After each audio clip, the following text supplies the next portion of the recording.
Hello everyone and welcome in Let's Connect with Prerna. I am inviting ma'am again to join.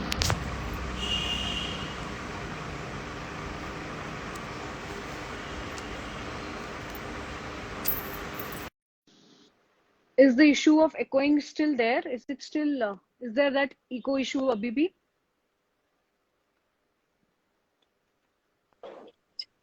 Okay. Am Yeah. I audible?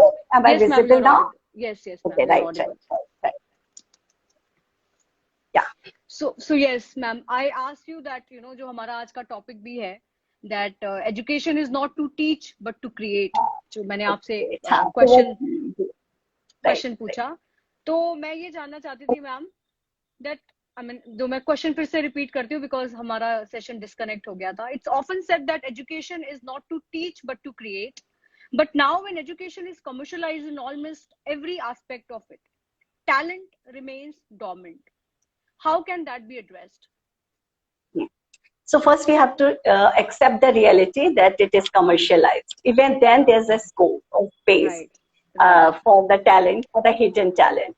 It depends what you expect from the teacher, what the institution expects from the teacher, what the parents expect from the teachers, what the Yeah. student expects from the teacher. So, so much talent is there. जी. Right. आप उनको मौका दीजिए, उनके talent को locate करिए और फिर उनको उनको उनको इनहांस करने के लिए उनसे डिमांड करिए.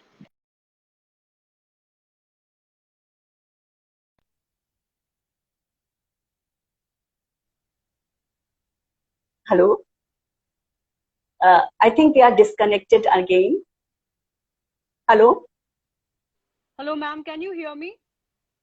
I can hear you, but I'm not Okay able to ma'am, see. there is there is a technical glitch. I can see it's the video is not coming. I think it will take some Yes. time. It will be fine. So yeah ma'am. Okay, so I'm continuing. I'm जी बिल्कुल continuing. Ma'am, Right. बिल्कुल बिल्कुल. हाँ, तो talent hidden होते हैं, सोए रहते हैं वो. उनको मौका देना पड़ता है, उनसे एक्सपेक्ट करना पड़ता है, डिमांड करनी पड़ती है, और एक होलिस्टिक डिमांड. कोई टीचर ये नहीं कि केवल एक सब्जेक्ट पढ़ा रहा है, वो सब्जेक्ट उसका स्पेशलाइज क्षेत्र है, पर टीचर के वो उसे लाइफ वैल्यूज के साथ जोड़ना पड़ता है, उसे सब कुछ आना चाहिए. तो आजकल के समय में तो टेक्निकल उसको नॉलेज भी होनी चाहिए, सब्जेक्ट नॉलेज भी होनी चाहिए, और लाइफ स्किल्स के साथ उसको आगे जी. अगर हम डिमांड करेंगे टीचर से तो दे विल परफॉर्म, वो करेंगे. डिपेंड करता है कि हम क्या उनसे चाहते हैं. Right. Ma'am, general thinking is that nowadays good quality education is forte of rich and affluent. How far this is true? This is true. In my opinion, this is true. Okay. Right. Why it is true, I'm telling you, the quality education, so many policies are there, right? Government has encouraged a lot, right? Right. But the ground level reality is this, कि जो बच्चे हमारे suburbs में हैं, rural areas में हैं, या जिनके माता पिता के पास पैसा नहीं है, या जो अंडर प्रिविलेज्ड हैं, उनको हम वो फैसिलिटीज सारी नहीं दे पाते जो कि एक रिच बच्चों को मिलती है.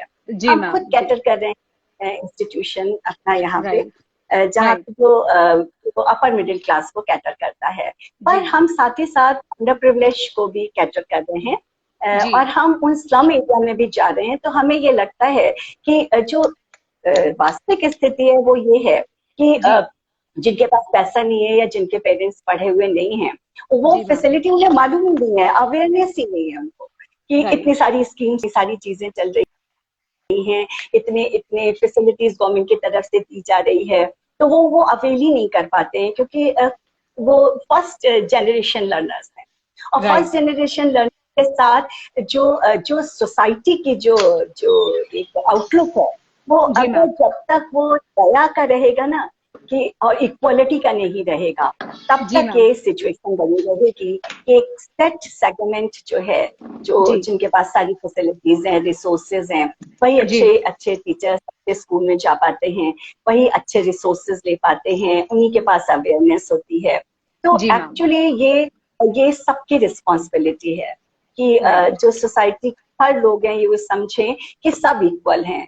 टैलेंट जो है वो रिच और पुअर के साथ नहीं होता, लेकिन हाँ सर्कमस्टांसेस के परफॉर्मेंस को इफेक्ट करते हैं। अब आप ये देखें, जो हमारे बच्चे 80% 90% लेकर और बहुत अच्छे से कट ऑफ पर जाते हैं, how can you expect from a poor child कि वो उतने 80% और 90% चीजों को ले पाएगा? तो इवैल्यूएशन का तरीका बदलना चाहिए, अपॉर्चुनिटी सब क्वालिटी से देनी चाहिए। तो ये मुझे ऐसा लगता है कि अभी भी इस दिशा में बहुत काम करना है, और अब बहुत से सोसाइटी इसके बारे में अवेयर हो रही है, क्योंकि कोरोना ने हमें ये सिखा दिया है कि हमें सबको साथ में चलना पड़ेगा। आप किसी भी सेगमेंट को छोड़ के नहीं चल सकते हैं। अवेयरनेस क्रिएट करनी है तो आपको पिन पॉइंट एक एक व्यक्ति को अवेयर करना पड़ेगा, और education is the only way to create the awareness for everything, सब चीजों। True. Ma'am, good teachers lament lack of good hardworking students and meritorious hardworking students. Rue about lack of commitment from teachers. Going to tuitions and relying on coaching for board exams is an example of this malaise. Is there a mismatch? And if there is, then how to bridge it? This is the problem which we are also facing. That teachers बहुत अच्छे हैं जी, उनको वो specialised अपने subjects में होते हैं, trained होते हैं, और वो सारा का सारा आपको कैटर कर सकते हैं 12th क्लास तक के लिए। तो कोचिंग वाली चीज है वो 12th क्लास के बाद, आप पहले बेसिक एजुकेशन को ले लें और उसके बाद करें। पर जो सिस्टम है वो इस तरीके का हो चुका है कि उस सिस्टम में ये पेरेंट्स ये समझते हैं कि हम बच्चे को बिल्कुल जैसे ही 12th क्लास के से बाहर निकला हम उसे सेटल कर दें। बच्चों का पीयर प्रेशर होता है, अरे वो जा रहा है, ये जा रहा है, हमें इस कंपटीशन को कम्पीट करना है, और फिर वो टाइम नहीं दे पाते स्कूल के अंदर। और स्कूल में अगर आप टाइम नहीं दोगे स्कूलिंग के लिए तो फिर आपको टीचर्स कैसे पढ़ाएगा? If you are getting absent every day, you are attending your coaching classes and missing your classes, and then आप कहते हो कि टीचर पढ़ाता नहीं है। अच्छा, आप समय तो टीचर को पढ़ाने के लिए। There is a system in schooling that needs the basic fundamental knowledge which is required for till class 12. तो आप समय तो टीचर को कि वो आपको मेथोडिकली पढ़ा ले। जो ये टीचिंग 12th क्लास तक की होती है, जो बेसिक एजुकेशन होती है, वो कोई क्रैश कोर्सेज नहीं होते ट्रेनर, बिल्कुल उनके लिए समय देना पड़ता है ना। बच्चे को क्लास में स्कूल में आना पड़ेगा, बच्चे को क्लासेस अटेंड करने पड़ेंगे, बच्चे को अपना होमवर्क करना पड़ेगा, बच्चे को रिवीजन करना पड़ेगा। तो जब आप दो नावों पे सवार हो जाओगे तो फिर आपको लगेगा आप स्कूल में आओ तुरंत समझ लो, आप जब वहां जाओगे आप सोचोगे आप तुरंत समझ लो। तो बहुत से बच्चे हैं जो इनके बीच में फंस के रह जाते हैं और परफॉर्मेंसेस इफेक्टेड होते हैं।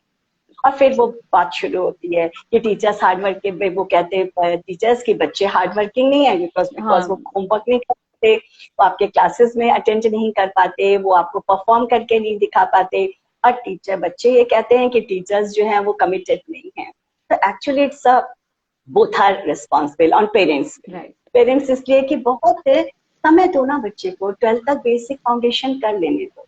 एक साल देखिए कोरोना ने ये समझा दिया कि बिना किसी चीज के भी लाइफ चलती और सरवाइव करती है।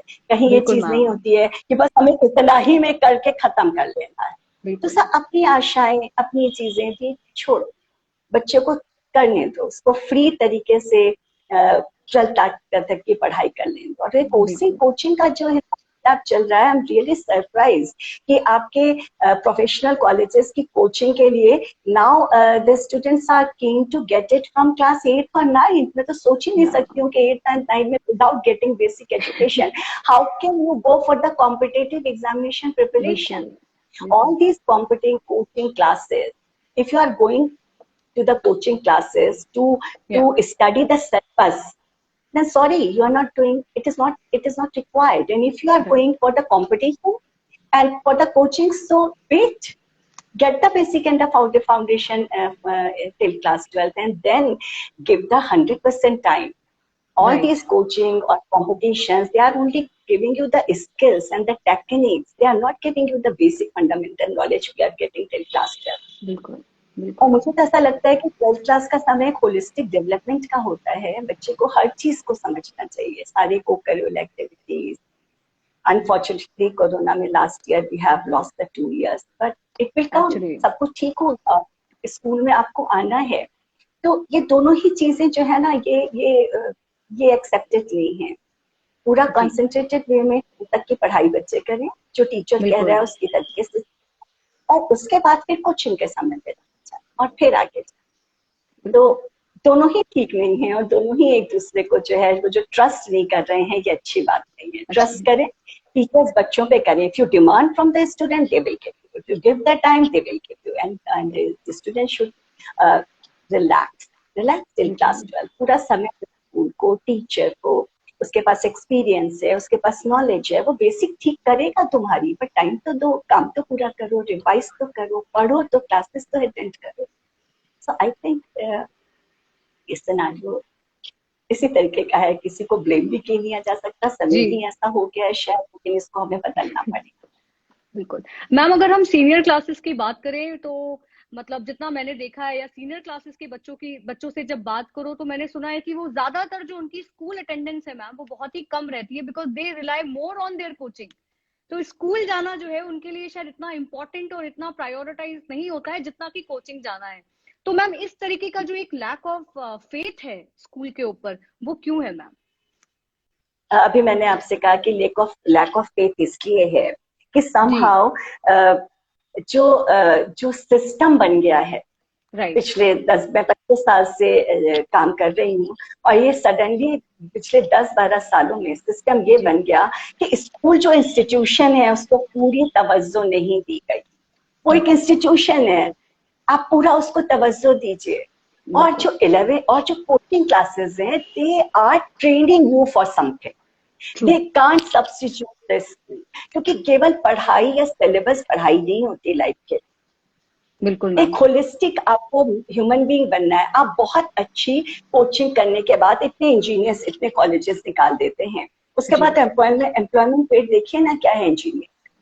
इतने MBAs निकालकर आप कोचिंग करने के बाद अपने स्कूल को, अपने को डेवलप नहीं करते, एज अ ह्यूमन बीइंग नहीं करते, अपने को स्किल्ड नहीं करते, और आप मार्क्स के लेकर कंपटीशन को कंप्लीट करके MBA बन जाते हैं, आप इंजीनियर्स बन जाते हैं, उसके बाद व्हाट आर यू गेटिंग? आप कुछ नहीं। हजारों लोग ऐसे ही गए हैं, बिकॉज आपका स्किल डेवलपमेंट तो हुआ नहीं, आपने नॉलेज तो कुछ देखी नहीं, आपको वो तो मिला ही नहीं, है ना। तो आप स्कूल के इंस्टीट्यूशन को के ऊपर फेथ रखिए, आपके पास कोई उसके अलावा ऑप्शन नहीं है। जो स्कूल के इंस्टीट्यूशन पर रखते हैं, वो देखते हैं कि उनका जो ओवरऑल डेवलपमेंट है, वो हायर एजुकेशन में उन्हें किस तरीके से बेनिफिट करता है। आप कैसे बोलते हैं, आप ग्रुप डिस्कशन कैसे करते हैं, आप लोगों की फीलिंग को कैसे समझते हैं, आप कैसे रिएक्ट करते हैं, आप किस तरीके से आप इम्प्लीमेंट करते हैं चीजों को, ये स्कूल सिखाते हैं। बिल्कुल। और आपको उसके लिए समय देना पड़ेगा, बिल्कुल उसके लिए समय देना पड़ेगा। हायर एजुकेशन में ये प्रॉब्लम आती है, पर वहां पे स्कूल्स को भी डिमांड करना पड़ेगा। If you demand you will catch. हम कोचिंग को 11th and 12th, it is important to attend your class. No compromise. कोई कॉम्प्रोमाइज अटेंडेंस से करना ही नहीं है। आपको स्कूल अटेंड करना है, उसके बाद ठीक है, आपको अगर समय लगता है, आपके पास एनर्जी रहती है, तो आप जरूर करिए, बट बेटर टू वेट। कहते हैं ना, सहज पके तो मीठा होवे। सहजता से चलो, जो टाइम जिस चीज के लिए निर्धारित, उतना समय तो बिल्कुल, और उसके बाद रिजल्ट्स को लो, ठीक है। तो फिर ये बच्चों को भी समझना पड़ेगा, टीचर्स को डिमांड करनी पड़ेगी, और इंस्टीट्यूशंस को भी ये डिमांड करना पड़ेगा कि नहीं, आपको स्कूल अटेंड करना है, नो प्रॉब्लम, कुछ नहीं, आपके पास 1 साल का समय है, आप करो ना करो कोचिंग, बेसिक कॉम्पिटिशन तो ले लो। बिल्कुल बिल्कुल। Ma'am, how can we make education more vocational and job oriented? Okay, first thing, education should not be aimed as a job oriented. आप अच्छा करोगे, आपको अच्छा मिलेगा, राइट? हाँ, तो समय की डिमांड होती है, हमें अपने सिलेबस को उस तरीके से चेंज करना होता है जी, और वो करा भी जाता है। बहुत से ऐसे नए सब्जेक्ट्स इंट्रोड्यूस हुए हैं पिछले 3-4 सालों में, जो कि आज के समय की डिमांड को करते हैं। लाइक लीगल स्टडीज है, मैं केवल अगर सेकेंडरी एजुकेशन की बात करूं, एंटरप्रेन्योरशिप है, आपके स्टार्टअप्स को प्रमोट किया जा रहा है, तो हम सब्जेक्ट्स को इंट्रोड्यूस करते जा रहे हैं। तो ये सब्जेक्ट्स 11th and 12th के लेवल के ऊपर इंट्रोड्यूस हुए हैं, और जो नई एजुकेशन पॉलिसी आई है वो तो आपको शुरुआत से ही इनको इंट्रोड्यूस कर दे, तो इट्स अ गुड वे। आपको उसको स्कूल्स को इम्प्लीमेंट करना है और आपको उसके ऊपर काम करना है। और क्यों डिग्रीज को लेकर केवल चले, वो वोकेशनल चीजें कि आप अपनी लाइवलीहुड को नहीं होता है। आप अगर नहीं बता पा रहे हैं तो आपके अंदर कुछ तो टैलेंट है, कुछ तो हुनर है, उसको टीचर से मांझिए। तो आपको सेकेंडरी लेवल पर वोकेशनल एजुकेशन को इंट्रोड्यूस करना पड़ेगा, उसको तवज्जो देनी पड़ेगी, उसको इम्पोर्टेंस देनी पड़ेगी, और मार्क्स ओरिएंटेड होके नहीं चलना पड़ेगा, स्किल ओरिएंटेड होके चलना। तो दिस इज द ओनली वे जिससे कि हम वोकेशनल उसको, and it is started already. आपकी नई एजुकेशन पॉलिसी इस बात को बहुत ही तरीके से, बहुत ही अच्छी तरीके से इम्प्लीमेंट करने वाली है और बहुत ड्रास्टिक आने वाला है सेकेंडरी एजुकेशन में और आएगा। Right ma'am, the teaching community nowadays put lot of onus on parents for the performance of students. How far is this true? It is true and it is not fair.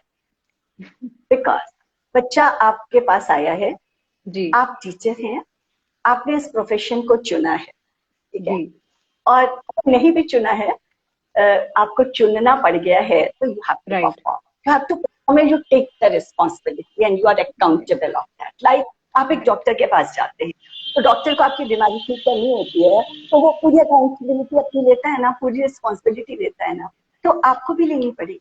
आप जिस profession में आपको लेनी पड़ेगी। हाँ, ये एक कहते हैं ना, सांझी जो है जिम्मेदारी होती है कि पेरेंट्स का और टीचर्स को मिलकर उस बच्चे को क्या करना है, उसको एक हैप्पी लाइफ के लिए, एक फ्रूटफुल लाइफ के लिए, एक सक्सेसफुल लाइफ के लिए तैयार करना है।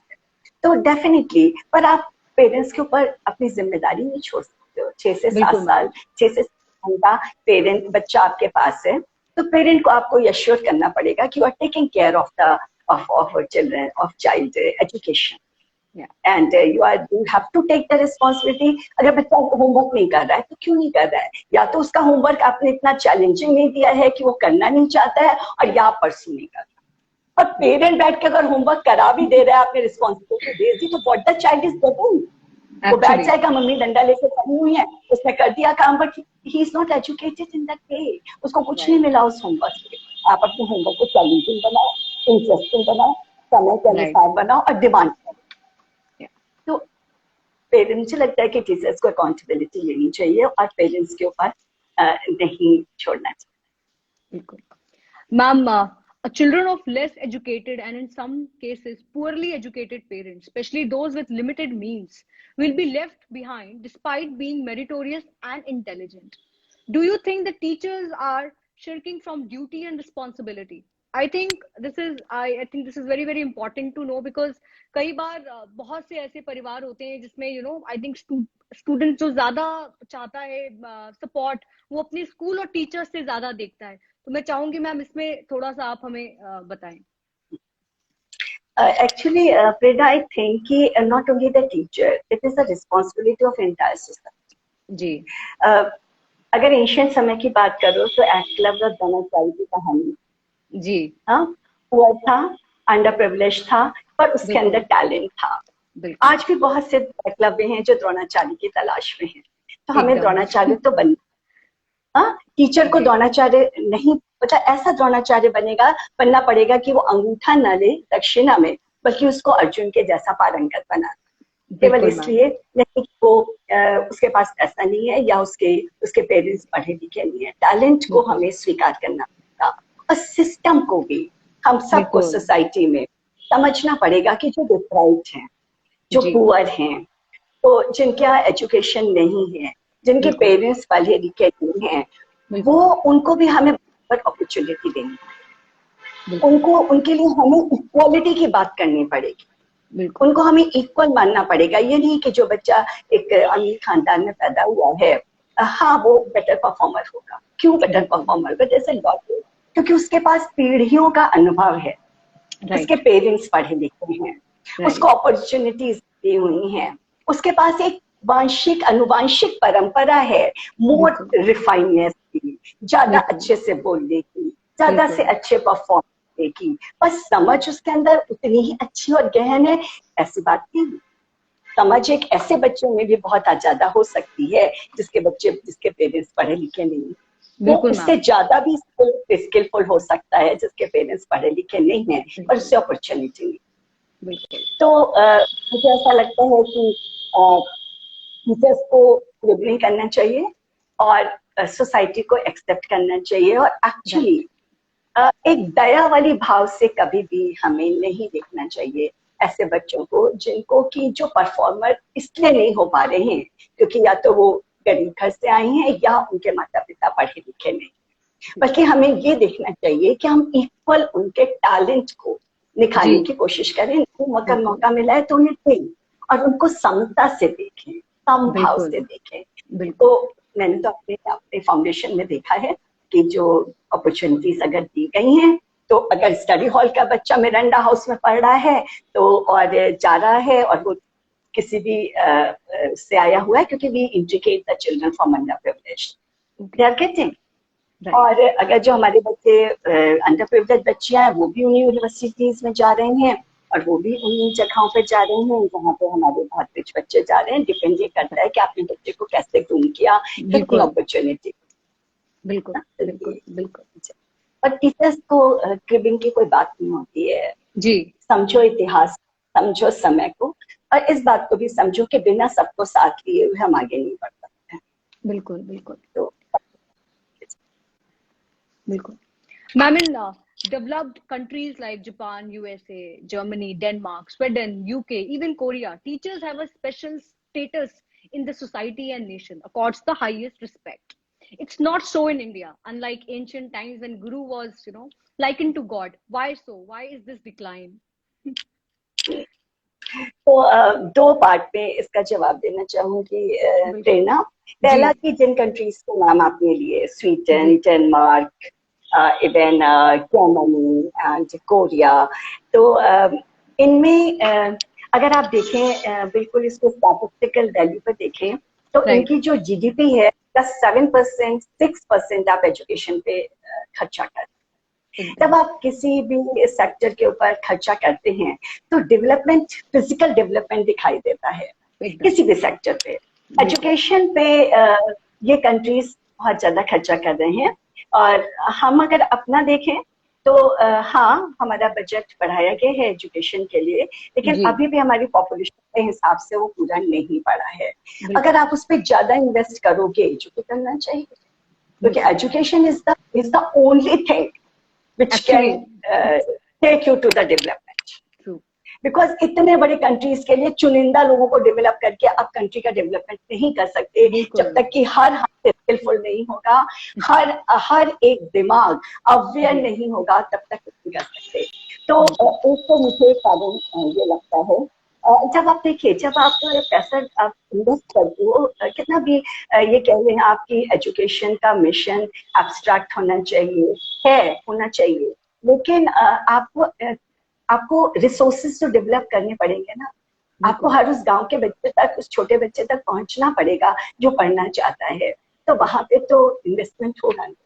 तो अगर आप अपने बजट को बढ़ाओगे तो आपको आपके बच्चे भी पढ़ेंगे, वो पढ़ना चाहेंगे। जब बच्चे पढ़ना चाहेंगे, क्वालिटी एजुकेशन दोगे तो डिमांड पड़ेगी, टीचर्स भी वैसे ही आएंगे, टीचर्स भी आपको स्किलफुल मिलेंगे, उनको अच्छा पेमेंट होगा, उनका स्टेटस होगा, स्टेटस चाहिए।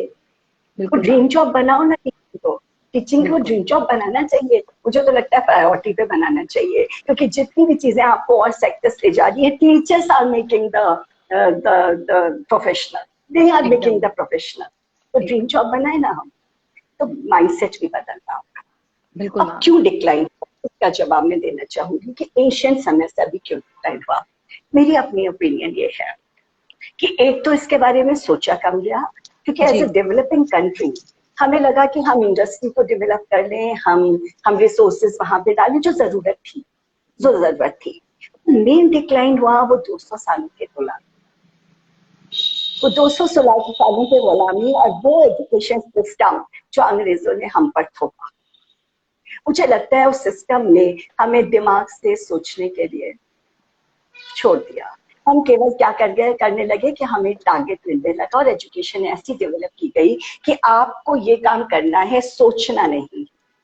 एकदम वो ऐसा चाहते थे। कोई भी गुलामी क्यों गड़बड़ होती है, क्योंकि वो आपको आपके दिमाग को बंधक बनाती है। तो वो जो सिस्टम, मुझे याद आ रहा है मैंने कहीं पढ़ा था कि जब प्राइमरी एजुकेशन को इंट्रोड्यूस किया गया इन अ फॉर्मल वे इंडिया में, तो जो हमारे प्राइमरी टीचर्स की जो तनख्वाह हुआ करती थी प्री इंडिपेंडेंस पीरियड में, वो हमारे समय के प्यून्स होते थे उनसे भी कम। दिस इज द, तो मुझे लग रहा है वो 200 साल की गुलामी ने काफी जो है हमारे एजुकेशन सिस्टम को खत्म किया। और स्वतंत्रता के बाद हमने काम किया और अब हम बहुत काम कर रहे हैं। अब हम इंडिपेंडेंट माइंड्स को डेवलप करेंगे और हम ये जो छोटे छोटे बंधनों में बटा हुआ है ना, उसको हम हटाएंगे। और इसीलिए जब आप इम्पोर्टेंस दोगे, जब आप सम्मान करोगे, तो इंडिया का जो ट्रेडिशन है वो गुरु देवो महेश्वरा का ही है, गुरु शिष्य परंपरा का भी है, वो खत्म नहीं होगा। और अभी भी मुझे लगता है कि अगर टीचर एक आइडियल अपने को बनाकर रखता है तो बच्चे उसे जिंदगी भर याद।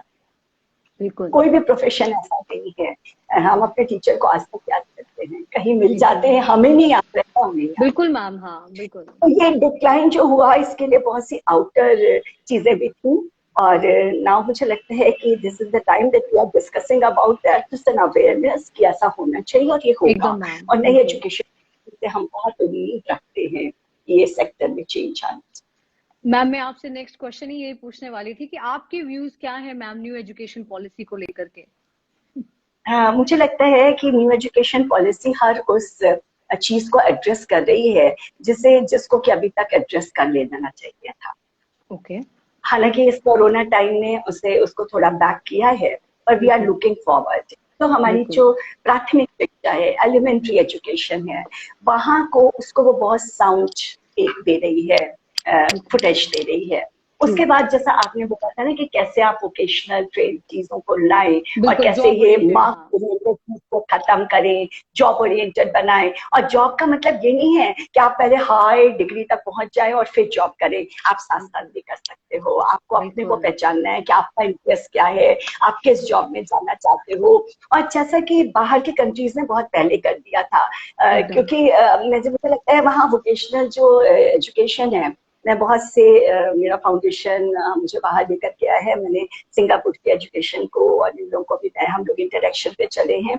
तो वहां पर डिफरेंट तरीके से बच्चे का इंटरेस्ट देखा जाता है, उसकी स्किल्स देखी जाती है। ये नहीं कि आपने पहले आप ग्रेजुएशन पोस्ट ग्रेजुएशन ले लीजिए फिर आप सोचिए कि आपको क्या जॉब करना और फिर आप मारे पीछे। तो ये आपको एक सेल्फ का डेवलपमेंट करने के लिए, आपकी स्किल्स का डेवलपमेंट करने के लिए और एक बहुत ही अच्छे मेथोडिकल तरीके से जो डिमांड थी एजुकेशन सेक्टर की, तो ये नई एजुकेशन पॉलिसी जो है वो इसको करेगी। सवाल इसका ये है, केवल ये है कि इम्प्लीमेंटेशन के लिए हम सबको कमर कस तैयार रहना पड़ेगा, इंस्टीट्यूशंस को, गवर्नमेंट को, टीचर्स को, स्टूडेंट्स को एंड पेरेंट्स को। मैम बिफोर वी कंक्लूड, आपका मैसेज सारे ही मतलब टीचर्स के लिए भी, स्टूडेंट्स के लिए भी एंड एवरीबॉडी इन जनरल। बस एक मैसेज है जो मैं बहुत शिद्दत से महसूस करती हूँ कि किताबों में बांध के शिक्षा को मत चलो। शिक्षा कहीं से भी मिलती है, तुम्हें कैपेबल बनना है कि तुम कहीं से भी उसे ले सको। बिल्कुल। आप कौन हो, आप क्या चाहते हो और आप कैसे लोगों से कनेक्ट हो। शिक्षा वो माध्यम है जो आपको ये सिखाती है, वो सिलेबस में नहीं बांधती है, बिल्कुल, और वो प्रोफेशन में भी नहीं बांधती है। तो एक सबको अपना काम जो जहां पर है, जिस जगह पर है, जिस पोजीशन पर है, अगर स्टूडेंट है तो कमिटेड, आपसे कमिटमेंट आपसे भी चाहिए। अगर टीचर है तो कमिटमेंट आपसे भी चाहिए, लार्जर प्रोस्पेक्ट देखने की बात। और इससे अगर हम लोग चलेंगे तो मुझे नहीं लगता है कि कोई भी क्रिप करेगा। और सम्मान देना, तो इंडिविजुअल सम्मान देना तो बहुत ही जरूरी होता है हर एक व्यक्ति को, चाहे वो कुछ भी कर रहा हो। और साथ ही साथ बेसिक नीड्स भी पूरी होनी चाहिए, एक बैलेंस एग्जीक्यूट होना चाहिए। और शिक्षा को अंकों से और इससे मत बांधो, उसको ये भी मानो कि जॉब मिल जाए, बस उतना ही हमारी एजुकेशन कंप्लीट हो गई। जॉब के बाद भी एजुकेशन अनबरत चलती रहती है, नहीं तो आप स्टैग्नेट हो जाओगे। तो आपके अंदर वो स्किल डेवलप होनी चाहिए आपकी शिक्षा से, आपकी एजुकेशन से, जो कि आपको जीवन पर्यंत आपको हेल्प करे और आपके अंदर वो स्किल्स डेवलप करे कि आप सीखना कभी ना छोड़ें, आप हमेशा अपने आप को लेते जाए।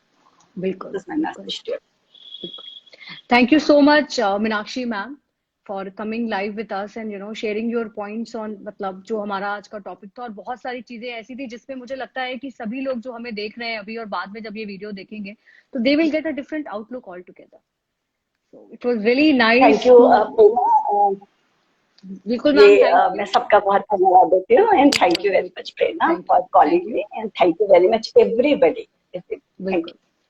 Thank you everyone for watching us live, and there was some technical glitch today in our session, but जो भी था आज का session, I am very sure that सबके लिए काफी फ्रूटफुल था और बहुत ज्यादा इंफॉर्मेशन थी। Thank you ma'am. Thank you.